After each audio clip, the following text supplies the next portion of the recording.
তো দেখছেন কিভাবে এখানে টেপ লাগানো হচ্ছে। তো টিভি লাইন এটা আছে যেহেতু, তো এই স্প্রিংয়ের সঙ্গে কীভাবে এটাকে সেটিং করলে ঠিকভাবে আমরা এই পাইপের ভিতর দিয়ে প্রবেশ করাতে পারবো। তো দেখে নিন আপনারা একটু।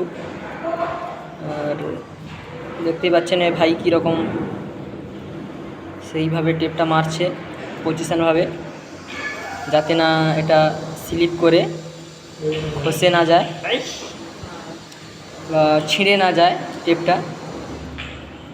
তো যদিও আমাদের কোম্পানি থেকে টেপ খুবই কম দিচ্ছে, একটু অল্প খরচের কথা বলছে, তো সেই হিসাবে আমরা টেপটা হালকা করে মেরে নিলাম যাতে মোটামুটি চলে যায়।